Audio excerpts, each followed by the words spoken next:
High বন্ধুরা, তোমরা কেমন আছো? আশা করি তোমরা সবাই ভালো আছো। আমি সন্ধ্যে ইউনিক ফুড থেকে বলছি। আজ তোমাদের জন্য নিয়ে এসেছি পাকাল মাছের ঝাল রেসিপি। দেখো বন্ধুরা, আমি একটা প্লেটে 200 গ্রামের মতন পাকাল মাছ নিয়েছি। পাকাল মাছগুলো ভালো করে কুটিয়ে জল ঝরিয়ে প্লেটের মধ্যে রেখে দিয়েছি। বন্ধুরা, আমি পাকাল মাছ রেসিপি তৈরি করার জন্য যে উপকরণগুলো ব্যবহার করেছি, দেখো, একটা বড় সাইজের পেঁয়াজ কুচি করে নিয়েছি, একটা মিডিয়াম সাইজের টমেটো কুচি করে নিয়েছি,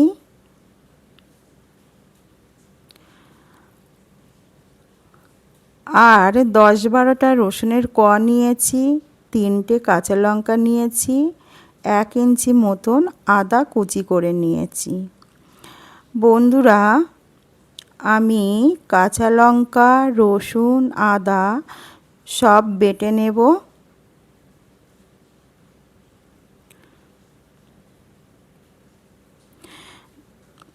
বন্ধুরা, আমি এখানে 1.5 চামচ মতন টক দই নিয়েছি। এবার আমি পাকাল মাছের ভিতরে লবণ দিয়েছি আর একটু হলুদ গুঁড়ো দিয়ে পাকাল মাছটা ভালো করে মাখিয়ে নেব, লবণ আর হলুদ। দেখো বন্ধুরা, পাকাল মাছের ভিতরে আমার লবণ হলুদ মাখানো হয়ে গেছে। এবার আমি কড়ার ভিতরে তেল দিয়েছি। তেলটা ভালো করে গরম করে নিয়ে পাকাল মাছগুলো দিচ্ছি। বন্ধুরা, এই সময় গ্যাসের ফ্লেমটা লোতে রাখতে হবে।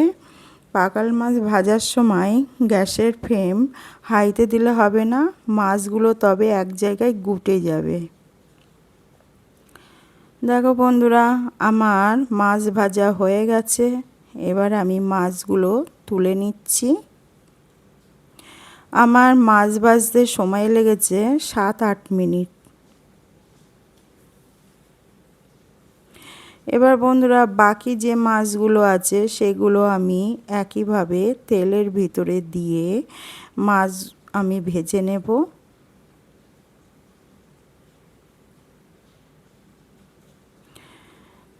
দেখো, তেলের ভিতরে আমার মাছগুলো ডোবা হয়ে গেছে। তোমরা মাছ ভাজার সময় অবশ্যই গ্যাসের ফ্লেমটা লোতে রেখে দিও। দেখো বন্ধুরা, আমি মাছ ভাজা হয়ে গেছে। মাছগুলো খুব বেশি কড়া করে ভাজলে হবে না, এরকমভাবে ভাজতে হবে। এবার আমি কড়ার তেলের ভিতরে পেঁয়াজ কুচিগুলো দিয়ে ভালো করে ভেজে নেব।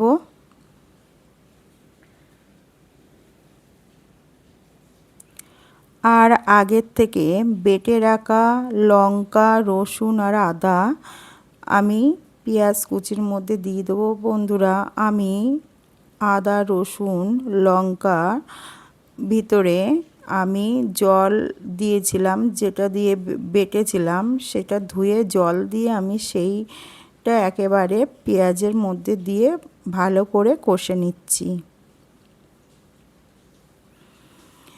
এবার বন্ধুরা, আমি স্বাদ মতন লবণ দেব, হলুদ গুঁড়ো দেব,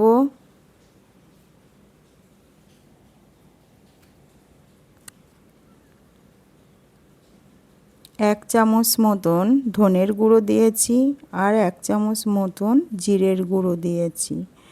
এবার বন্ধুরা, স্বাদ মতন লঙ্কার গুঁড়ো দিয়েছি, যেখানে আমি এখানে লঙ্কার গুঁড়ো অল্প দিয়েছি। আগে কাঁচা লঙ্কা আমি বেটে নিয়ে দিয়েছি বলে অল্প লঙ্কার গুঁড়ো দিয়েছি।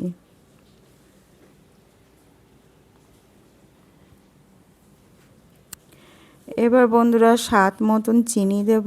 চিনি দিয়ে ভালো করে মশলাটা কষে নেব।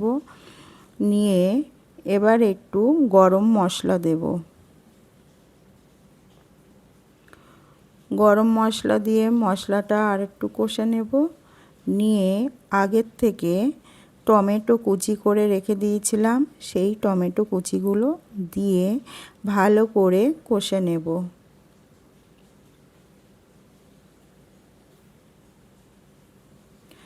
দেখো বন্ধুরা, আমার মশলা কষা হয়ে গেছে। এবার আমি টক দই ফাটিয়ে রেখে দিয়েছিলাম, সেই টক দই দিয়ে ভালো করে কষে নেব। এই সময় বন্ধুরা গ্যাসের ফ্লেমটা আমি একদম পুরো লোতে রেখে দিয়েছি। লোতে রেখে দিয়ে টক দই আমি মশলার ভিতর দিয়ে ভালো করে কষে নেব।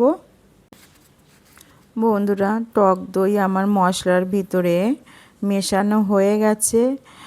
আমি 2 মিনিট মতন মশলাটা কষে নেব।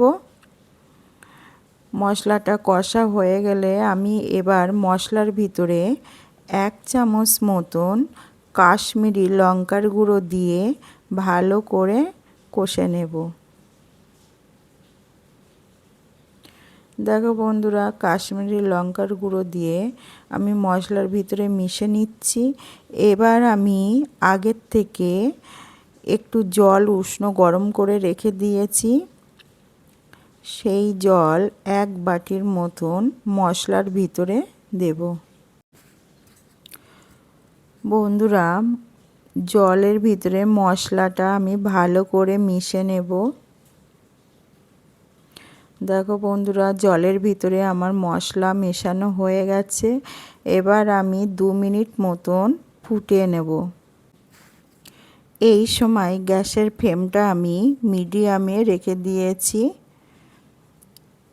এবার বন্ধুরা, আগের থেকে ভেজে রাখা পাকাল মাছ আমি ঝোলের ভিতরে দিয়ে দেব।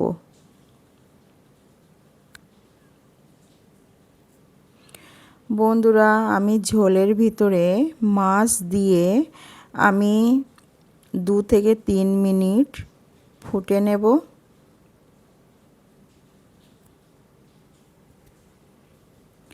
দেখো বন্ধুরা, আমার 2 থেকে 3 মিনিট মাছ ফোটানো হয়ে গেছে। এবার ওপর থেকে ধনেপাতা কুচিগুলো চারিদিকে ছড়িয়ে দেব।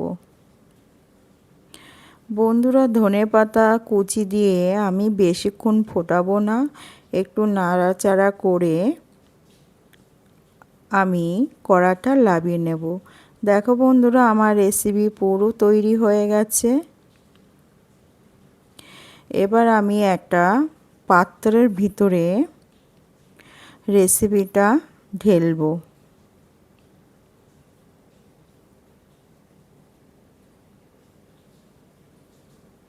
দেখো বন্ধুরা, আমার পাকাল মাছের ঝাল রেসিপিটা কত সুন্দর হয়েছে।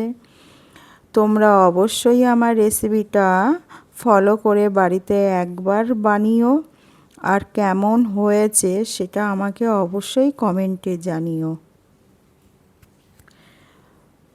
বন্ধুরা, আমার ভিডিওটা প্রথম থেকে শেষ অবধি তোমরা অবশ্যই দেখো।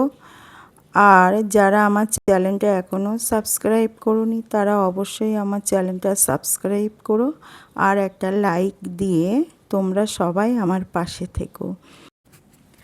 কাল আবার দেখাবে বন্ধুরা তোমাদের সঙ্গে নতুন একটা রেসিপি নিয়ে। তোমরা সবাই ভালো থেকো, হাসি খুশিতে থেকো, আর পরিবারের দিকে খেয়াল রেখো।